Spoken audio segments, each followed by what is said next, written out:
we go. We should start at the beginning. The meditation workshop, the cover for that? Yes. For my little presentation? Yes. Okay, and you can read it. It looks clear.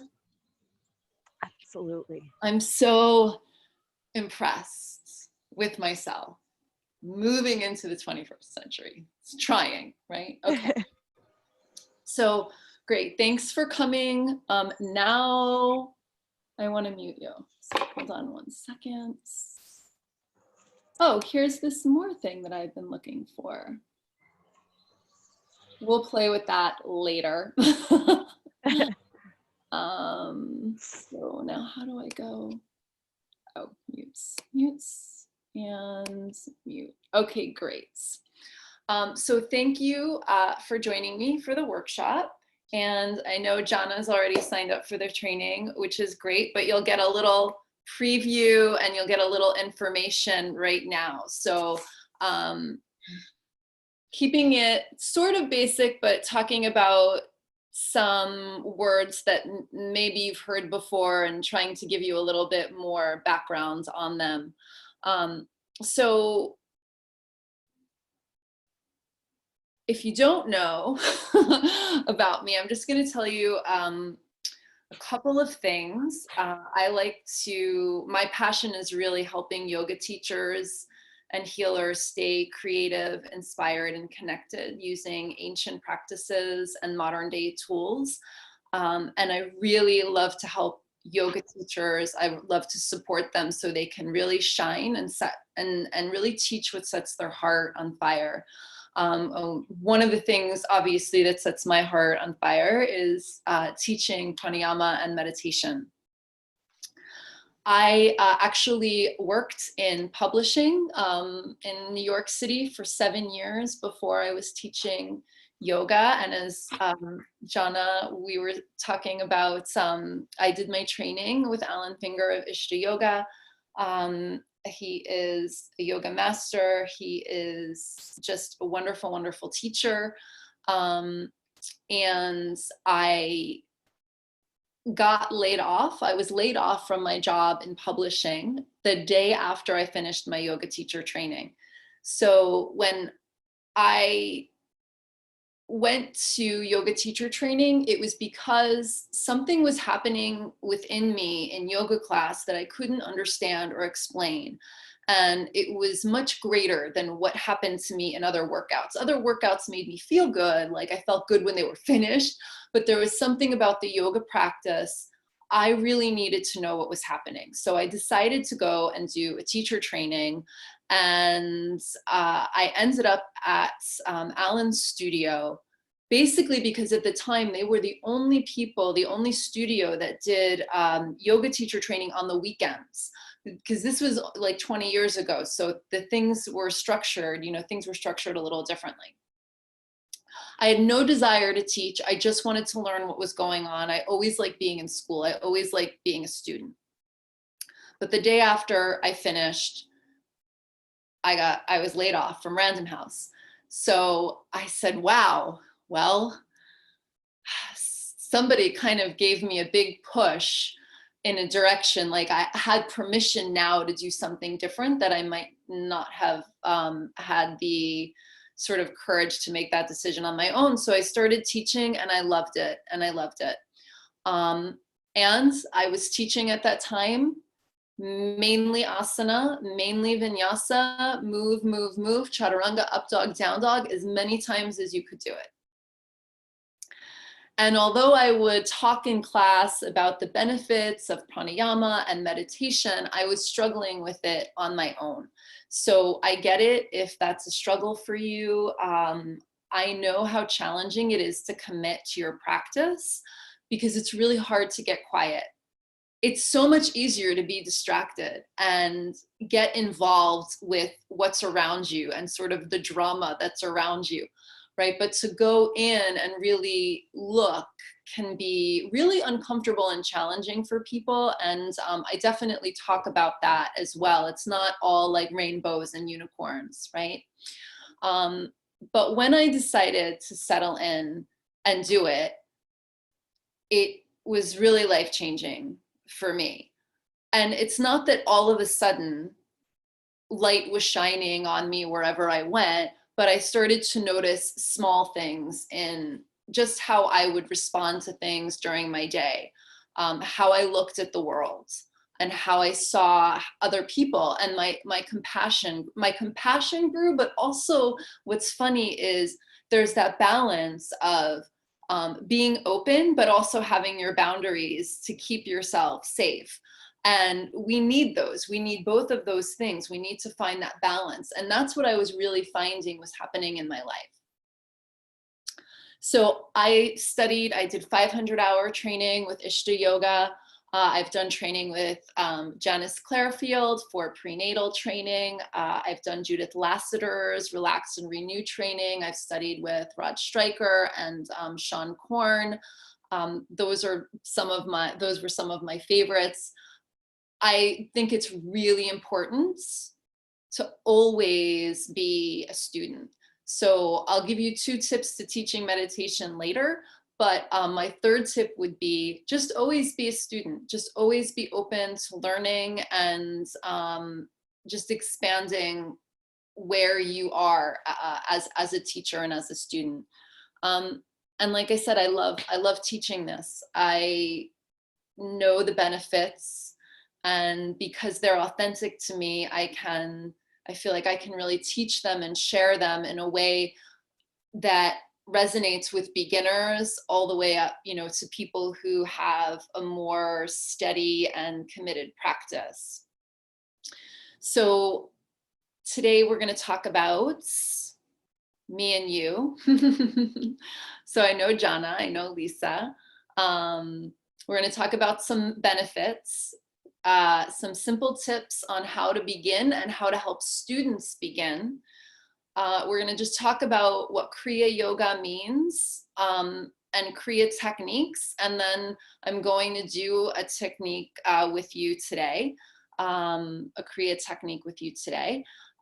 2 secrets to teaching meditation. And then I'm just going to tell you a little bit about my course if you're interested in moving in that direction. Okay. So benefits of meditation, and we've heard a lot of these, right?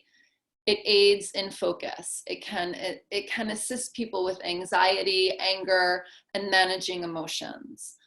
It soothes our nervous system. So we are on a constant drip of cortisol. We are on high alert sort of all the time. And now it's a different high alert because it's not so much about going out, it's about being in for some of us, right? And this rush to our system, fight or flight is an amazing thing that was built in us. So if we have to run away from a tiger, it's amazing. If we have to lift a car up to help somebody, to save a person's life, it's amazing.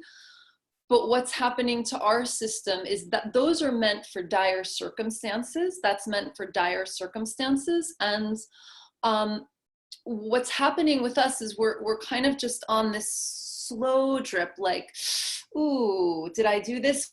Ooh, I have to be there. Ooh, I have to get this done. And what's happening in our system is instead of this rush of adrenaline, we're having this slow drip of cortisol all day long. And now they are finding that slow drip of cortisol actually affects memory. So this is being linked in early studies to Alzheimer's now and dementia. Okay, so studies are showing now that meditation can affect your memory and it can affect your brain. It helps with creativity. Put the screen down, right? It helps with creativity. Even if you're doing a meditation and you're not particularly feeling enlightened, you're not particularly focusing on a technique or the mantra, if that's the tool that you're using. But even if you're just sitting and doing nothing, there is so much benefit in that, in just letting your mind go, in just kind of letting yourself move from thought to thought to thought. We don't do that anymore. Instead, we pick up our device. And when we allow our system and our brain to kind of do that, it really can enhance creativity. It helps us build awareness in our own bodies and also in the world around us. So we tend to be able to explain what's happening in our own bodies in more accurate language, and we can sense things a little bit better often. It builds a collective awareness, I find, that, you know, we're not just worried about our mat, but we're worried about the outside. Not worried, but we have an awareness of people who are around us. And we can respond better to things rather than reacting to them. Okay, and then the last thing I have here is it allows us to slow down and appreciate the world around us, which also helps build our awareness. So there are lots of other benefits to meditation. I would add here something else to note is that everyone will have a different experience. Certain techniques will work better for certain people depending on the day, their situation. So just because we say, oh, it can help with your anxiety or your emotions, it doesn't mean that that's a one size kind of fits all for every single person, right? You might just move in a meditation and feel, as I said before, like your mind can't stop, right? Or there might be emotions that come up. So it can be a different experience for everyone, and we have to be appreciative of that and also sensitive to that. Okay, so how to begin to practice how to help students develop a practice. And after I go through this slide, I'll just stop for a couple of questions if anyone has any questions. Okay, I can't see, I don't think I can see the chat right now. So feel free to write them down in the chat and I'll get to them in a moment, okay, if you have anything.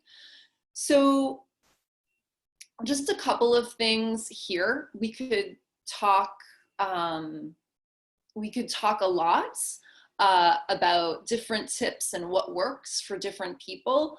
But something that I find that is super helpful for many people is setting up a space. Doesn't have to be a big space.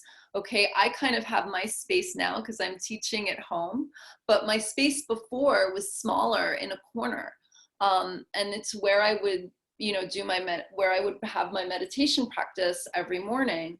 And it just sets the tone.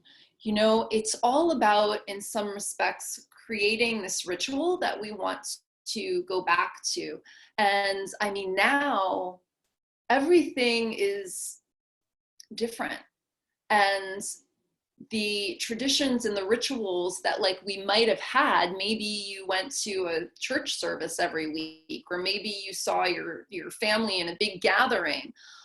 Now we're creating different rituals. So this is a great time to add a meditation ritual into your day. And again, it could be, if you have a lot of space, you could have a beautiful altar, you could have hangings behind you, but it could be a simple, beautiful, just piece that reminds you of something peaceful, a crystal, a statue of a deity, just even some flowers that you keep in one space. But it's a reminder that we go to that space every day and we take a few moments for ourselves. Number 2, start not reclined, but reclined with a D. I've caught the misspelling. So start reclined with your feet on the floor and the knees up. Or if you're teaching, have your students start this way. It's just much easier for many people to start meditating when they're lying on their back with the feet on the ground and the knees up. So notice I don't say Shavasana, and I don't say soles of the feet together, knees wide, but with the feet on the floor and the knees up, you can actually feel and experience more of the breathing that's happening and the shape that's happening in the body, the shape change that's happening in the body. So I have students start this way. Now we're all in these Zoom rooms or practicing online. And so people feel, I was reading actually yesterday that people feel a little more comfortable trying new things because there aren't a lot of people around them. But at the same time, people still might see, you know, in your Zoom room, the people lined up on the screen. So when you put them on their back, there's a bit more sense of safety sometimes for them. They can really feel the ground below them, and that can feel much more stable and safe to them. And then they can either look at the ceiling or they can close their eyes if that's comfortable for them.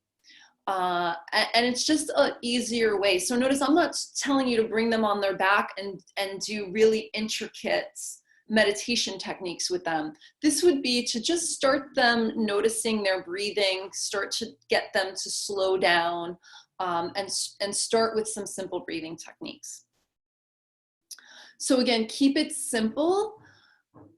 You're not giving them intricate techniques to do here. You're not doing a 30 or 40-minute meditation. You're taking them down for 5 minutes and guiding them through some breathing exercises. I'm not even saying pranayama here. I'm saying simple breathing exercises. Okay, and then give them something to focus on. So maybe they're focusing on their inhale and exhale. Maybe they're noticing what's moving in the body. Maybe they're noticing the temperature of their breath, but you're giving them something to focus on. Maybe they're just noticing when they're inhaling and when they're exhaling.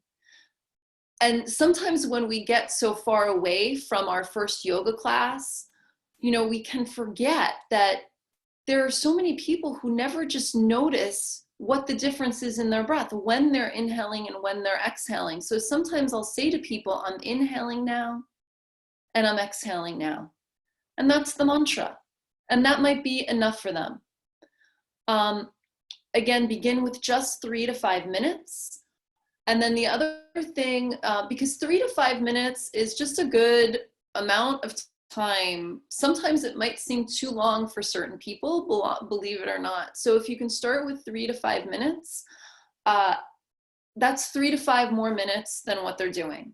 Okay, it's all money in the bank. Again, it doesn't have to be 35 minutes, an hour. Even in your own practice, if you don't have time, if you're feeling like you can't do it, then just say, I'm going to try 5 minutes today. I'm going to do 5 minutes today and keep my commitment to that practice. Jana might have heard this. My teacher would say, if you can't sit with yourself for 5 minutes, what must it be like for other people to sit with you? Wow. It's funny. It's like everybody laughs, but when you think about it at the same time, it's like, oh yeah, okay. And the last thing I'll say here is, if you're a teacher, explain what you're doing with your students. I'm not saying you have to give them as much, you don't have to tell them everything that you know, but a sentence or two. I'm giving you this technique so you can focus on something rather than all the chatter that might be happening in the mind, right? Give them something, a reason why they're doing what they're doing. Okay, so I'm going to stop the share for a minute, and I just want to see if anybody has any questions. Ooh, which would mean I have to unmute you. Anybody? Okay.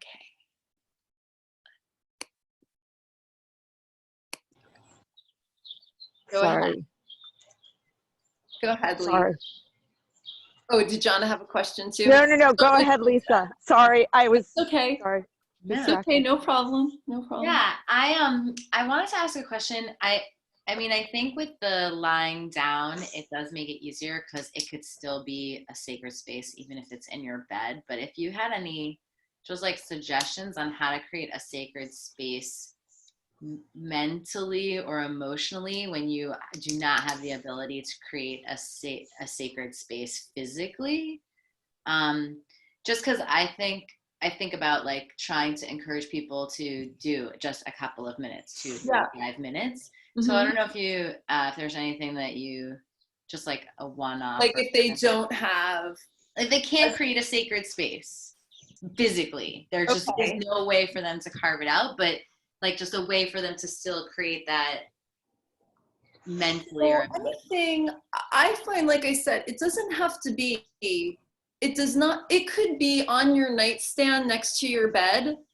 You put your crystal or your mala beads, or like just a reminder for you when you get up in the morning, like, oh, there it is. Is that kind of what you're looking for? yeah, I love that idea of It's having an so object. simple. Just Yeah. something so simple.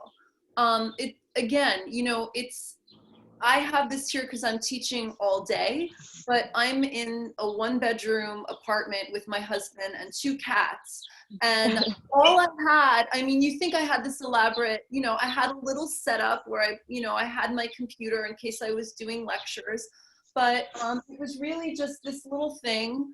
And I had it, but even if you can't do this, right? Just somewhere that you see every day, that you touch every day, a little visual reminder for you. Some people don't need that, but I find for people to have something special like that, just a special little token or talisman, like it just is super helpful. Just mentally, because you see it and it makes the connection. Yeah, that's exactly what I was thinking, like a mental connector to create that. Thank you. Yeah, you're welcome. You're welcome. Jana, did you have any questions? No, but that was very informative. I love that. I write a blog for my business, for my construction business, called Intentional Spaces. And one of the things, I love that idea. I'm going to use it because I say you set an intention for different spaces. Oh, sorry. That's perfect. That's so great. I did not realize that. Send me the link. I would love to check it out. I Thank will, you. absolutely. Okay, great. Thank you, Lisa, for asking that. Yeah. All right, so I'm gonna head back over to screen share. I'm proud of myself again because, okay, so, but I have to put my glasses on so I can read it. Okay. All right. So you guys can see it. We all know to nod. Very good. Okay. Great. It's like a whole different language on Zoom, right? It's all totally different. Okay. Okay. So I'm going to just talk about this word Kriya and a Kriya technique. And you've both done a Kriya technique with me. Or actually, Lisa has done it. Jana will know what I'm talking about. So Kriya Yoga consists of 3 components, and this is spoken about in the Yoga Sutras of Patanjali: Tapas, Svadhyaya, and Ishvara Pranidhana. So, and forgive my Sanskrit, we are constantly, when I say we, me, myself, and I'm trying to improve it and make it better. But we still have some work to do, me, myself, and I. Lots of work to do. Okay, so these concepts, tapas, svadhyaya, and ishvara pranidhana, make up what is known as Kriya Yoga. Tapas is this idea of being disciplined and burning out. We often think about it and hear about it in hot yoga. We're burning out the toxins. We're focused and burning out the toxins. But really, that's kind of true. But really what it means is we're building the heat and the discipline and the focus to burn out the patterns that do not serve us any longer, right? We're burning out what doesn't serve us any longer. And we're creating a practice that builds the discipline and the focus that we need. Svadhyaya is self-study. So we are looking in, right? We are examining, reflecting what works for us, what doesn't work for us, what are our patterns and our samskaras. They're much easier to see in someone else. So that person that is always looking for another job, but they keep taking exactly the same job. It's easy for us to see it in someone else, harder for us to see samskaras in ourselves. When we can really sit, get quiet, reflect, svadhyaya, self-study, we start to notice our patterns, right? Tapas helps us burn them out, helps us let them go. And Ishvara Pranidhana is this idea of surrendering to universal intelligence. So we can do everything that we can do to move forward towards a goal that we want to achieve. And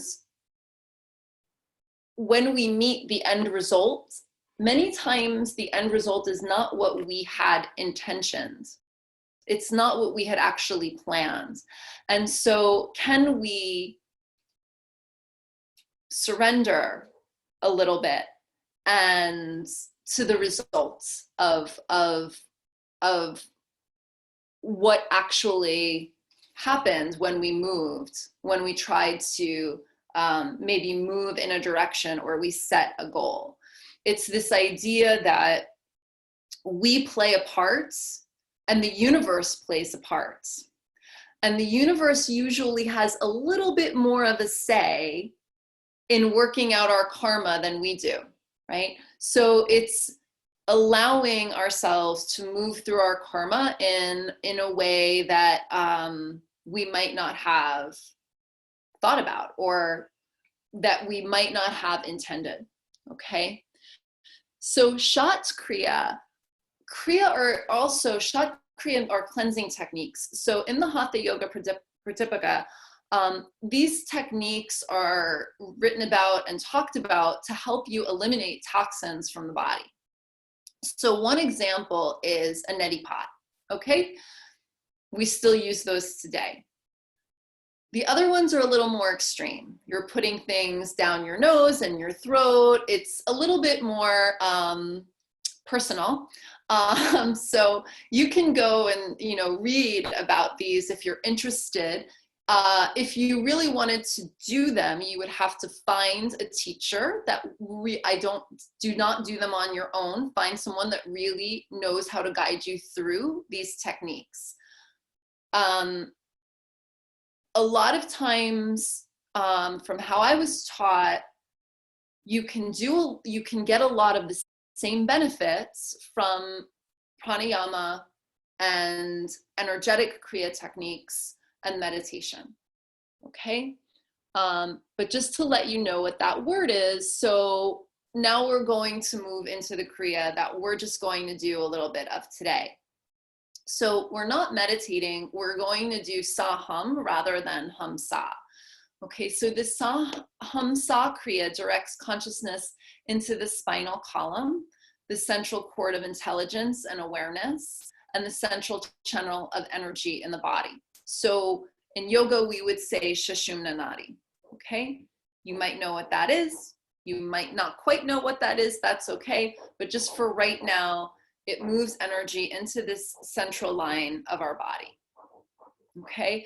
So in meditation, we use hum-sa. We bring energy up, right, to the third eye and to the crown in meditation.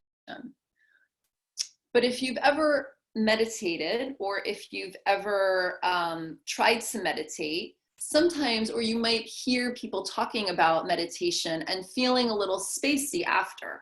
So because we're doing a lecture and someone is walking, Jana's walking, and you might have to go back to work. We're not going to do a long meditation, but I will lead you through the Kriya technique to bring energy into your life, into your living, into into your base, really. So in everyday life, we don't want to feel spacey. We want to be in our physical body.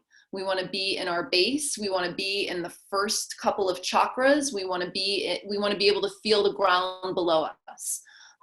Really important, because if you're feeling spacey, then you can't focus really on the tasks at hand in everyday life. Someone else trying to come in? Okay. I'm going back to screen share. Okay, so we can't focus if we're spacey on tasks at hand in everyday life. Okay, so sa, we're going to bring from the third eye down to the base, and hum, energy charges at the base, bringing inspiration and energy into your being, into your cells, into your life. All right, so Jana can actually do this while she's walking. We'll do it a few times, just being still if you're seated, and then we'll just add a couple of movements to it. So I actually use this Kriya technique in so many of my physical practices, and I find it so extremely helpful in bringing me in and lessening the distraction around me. It's changed my practice tremendously since I started doing it. I mean, many years ago, but if you think about it, like I said, it took me a few years to really settle into a meditation and these techniques. And everyone won't find them really easy in the beginning, but you just do the best that you can. All right. So we'll sit tall, or you'll walk. And you can close your eyes, or you can keep them focused on a point on the floor. And as we'll just take a second. There's a lot of chatting on my end. So just take a minute silently for yourself.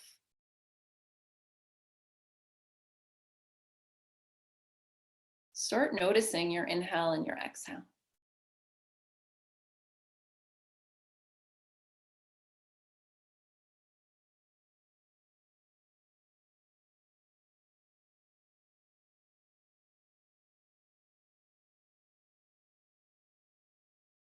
And then take a moment and try to visualize maybe a little light at the crown of the head. And maybe it's just an awareness. Maybe it's a sensation. Maybe you're just sensing a little bit of light at the crown of your head. As you inhale, let that light drop down through the midbrain. Let it move down through the roof of the mouth, through the cervical spine. Let it glide down the upper back, the middle back, the lower back, through the sacrum, all the way to the tailbone. And then as you exhale, imagine that light expanding. Imagine it radiating from the base, bringing lights and energy to every cell of your being. So as you inhale, the light moves from the crown, tracing those lines all the way down to the base. And as you exhale, that light charges and it's distributed throughout your whole system. As you inhale, light moves from the crown all the way down to the base. The mantra is Sa. As you exhale, that light radiates through your whole system. The mantra is Hum. Inhaling Sa.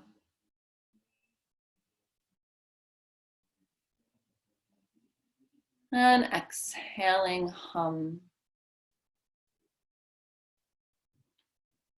Take a moment, try that 2 or 3 times on your own, just finding the line, just do the best you can.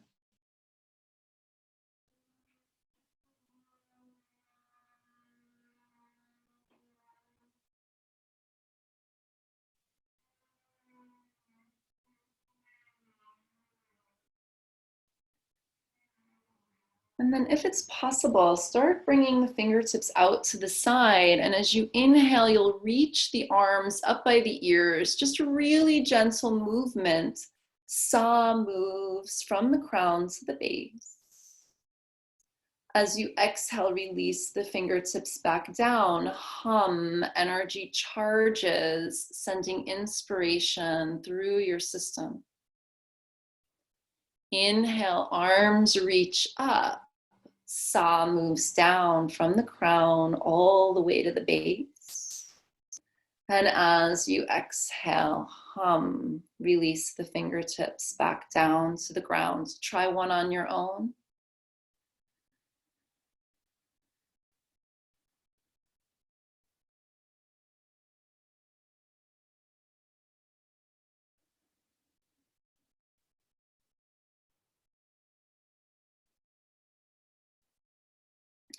Now, as you inhale, reach the arms back up again, sa. And as you exhale, take the right hand behind you, come into a twist. You might even just let your left hand stay on the left knee rather than crossing over. As you inhale, let that light travel from the crown, through the midbrain, roof of the mouth, cervical spine, upper back, middle back, lower back, sacrum, tailbone. As you exhale, let that light radiate, send it to every cell in your being. Inhaling sa. And exhaling hum. As you inhale, reach both arms back up. As you exhale, twisting to the opposite direction, just gentle. Chin is parallel to the ground. Inhaling sa from the crown to the base. And exhaling hum. Energy is distributed through your system. Inhaling sa.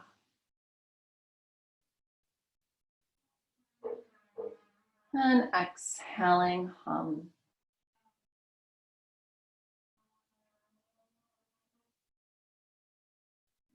As you inhale, reach both arms up by your ear. As you exhale, let the right hands float down and reach with the left. And just taking a couple of breaths here. Inhaling sa. Exhaling hum. You might start to notice if you incorporate this technique, this Kriya into your practice, it starts to take that intensity that we sometimes force upon ourselves away. And it just lets us start feeling from the inside out a little more. As you inhale, reach both arms up. As you exhale, left hand down, right arm reaches. So that as we're moving, it becomes a moving meditation rather than like a way to get a workout. As you inhale, sa from the crown to the base. And exhaling, hum, energy charges.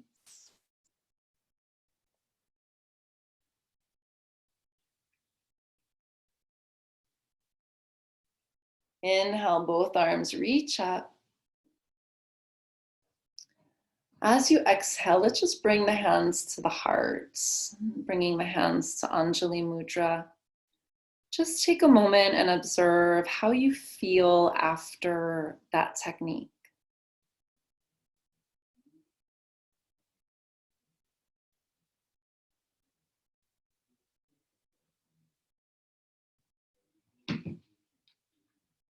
And go ahead gently, as you're ready, blink the eyes open.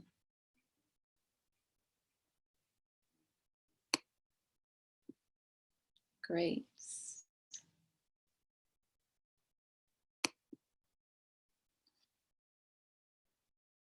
Okay, any, oh, John is sitting, okay.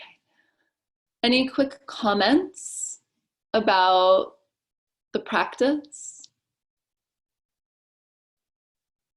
No? Okay.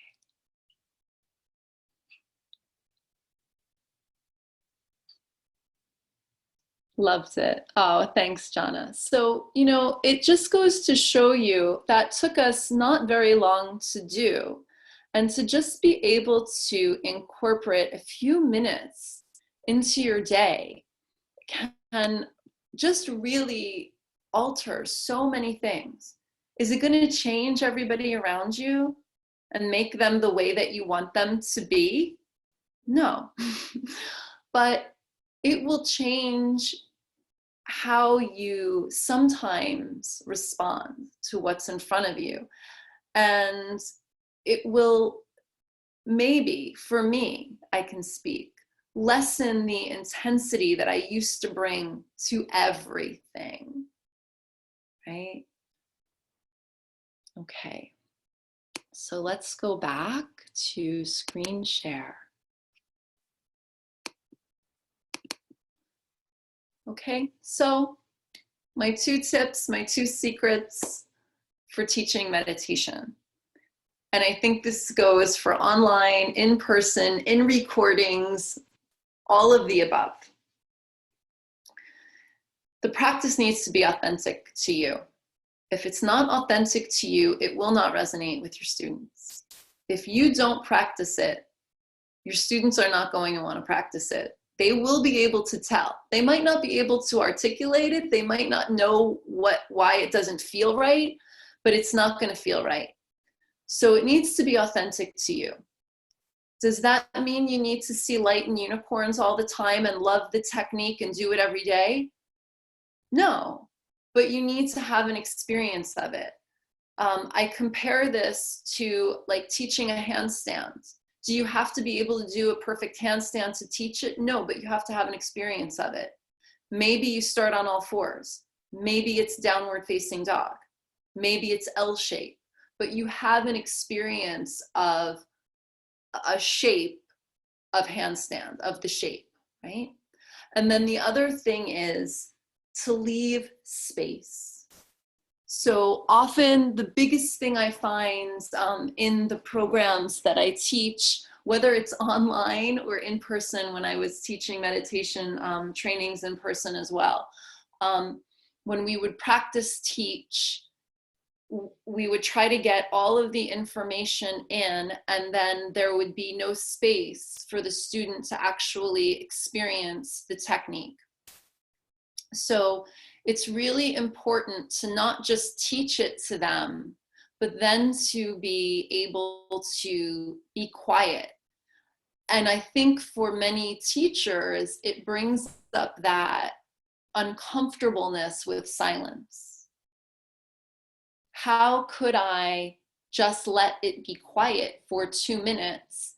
They need to know I'm there. Or what if the students get uncomfortable? Well, they might, right? That's part of the process. And I always, you know, give them the option to open their eyes, to roll over, to stop. But oftentimes it's not the students that we're not leaving space for, it's because we feel uncomfortable. So you want to always give them enough space to practice the technique, right? Okay, so I'm going to tell you a little bit about my course, and I know you know about my course, but this is also going to be used because there were people who signed up who didn't come, so I promised to send them the recording, all right? So I love teaching this course. I put this course together after I had surgery on my cervical spine because I wasn't able to teach. And I really didn't know how it was going to go, but I love it. And I've actually had people take my training in person. They've taken a training online with me, and they've taken a training in person, and they love the online training because you can go back to all the practices, you can go back to all the lectures, and you can watch them, you know, as much as you want. So there's a bunch of little bullet points here You'll receive direction on how to commit to your meditation rituals. So we'll go over the steps that I mentioned here, but there'll also be others on that list.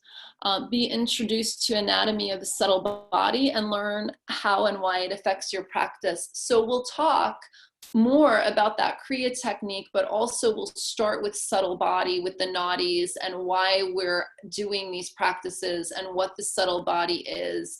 We'll talk about 3 major nadis. We'll talk about prana, but we'll get a little, it might be a review for some people, and it might be new to some people on subtle body, okay? So first we'll become established with basic breathing. Then we'll move on to pranayama, and then we'll move on to more intricate and involved meditation techniques. So I don't take you right to the bigger meditations. I start you more with just breathing techniques, then we move to pranayama, then we move to putting it all together. And I believe there are 3 like full meditation techniques that I teach you there. And also, of course, if you're a teacher, how to bring them to students. But the more simple techniques will be really good to use with clients and students who aren't ready to do, 20 or 30-minute meditation. So there's real benefit in just really starting again simple with people. So we'll review health benefits of meditation. We'll talk more about the relaxation response I mentioned here, I believe. We'll talk about some recent studies that have been done. We'll talk about more sort of ancient, and we'll talk about the definitions according to the Yoga Sutras, and also more modern definitions of meditation. So we're going to delve in a little bit into why we're doing these practices and what it really means in yoga terms. So a little bit more than just maybe what you're seeing on like a Calm app. We'll get into the definitions and the meanings in the texts. Okay. We'll master a Kriya technique. So we'll do Sa Hum, but we'll also do Hum Sa up to the 3rd eye and crown. And we'll also work with a heart purification technique. And we'll get a little bit into the chakras. Discover the art of discover the art of sequencing a meditation class. Okay, so this is different than teaching a vinyasa class, and it's also different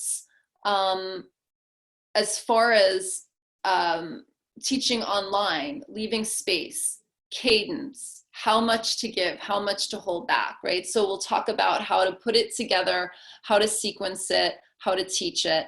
And then you'll gain confidence teaching and learn how to make these practices accessible to others. There's an assignment at the end that I really encourage people to do. You make a video of yourself teaching. There's 2 videos that you make, and then I give you feedback on the assignments, okay? So in the training, there's video and audio meditations. There's an online meditation journal. There's downloadable PDFs you can keep. We have our Facebook group page for questions, feedback, and assignments. So I'm on live on that page every week. I'm very accessible, even though it's an online training, I'm super accessible. I give you scripts with some of the more shorter and simple breathing and pranayama techniques so that you have something to look at while you're starting to teach them. Of course, you can, veer off the script, but it's just to help you develop your language until it comes. All right. Valuable feedback on a video assignment, which I mentioned. And now you will be getting 15 contact CEUs. So now Yoga Alliance is allowing for contact CEUs for online programs. Before they only allowed for non-contact. So this is contact hours for Yoga Alliance and then certification from me upon completion. Okay, the last month I've been updating the course to include worksheets and quizzes so you can progress. I'll look at your answers and give you feedback on them. So just to kind of help you go make sure you're understanding what's in the modules, I've added live Zoom sessions on as well so we can see one another.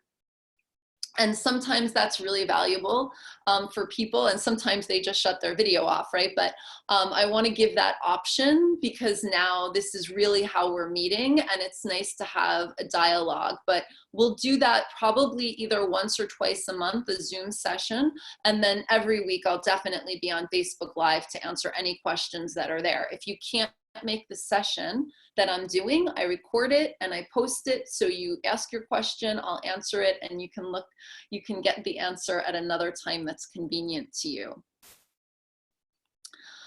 There's a section now on how to teach these techniques both online and in live sessions and in recordings. So I'm just, I want people to be prepared. We don't know how long we'll be in the situation. So everybody's going online, and I can give you some help with that as well. There's new practices and lectures.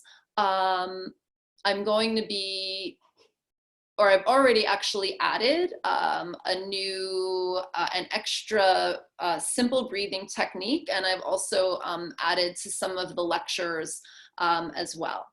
So there's more content than last time. And again, you have forever access. So every time I update or I add, you'll still have access to that. And then again, the CEUs for Yoga Alliance. Okay? Sign up, you have forever access, okay? So you have forever access to the course. Again, you can go back to it. This is the thing that I think is so huge for so many people. And my $100 offer or $100 off offer expires tonight. I am going to be working on level 2. I'm excited about that. But I hope Jana, I know you're joining me, so she's already signed up. So I'm super excited she's here. Lisa, if you have questions about it, let me know. I think at some point you would really like this course because I know you like the meditation classes. And then thank you. So thank you for joining me. Number one, because I'm still getting used to how all of this works. So I was a little nervous about the screen share, but we can see it. It's good, which is great. So if you have any questions, this is how to get in touch with me. My website, my IG, my Facebook, my email. I hear there's a new thing called TikTok. I'm not on that yet, but who knows, anything is possible. So please feel free to reach out to me with any questions at all.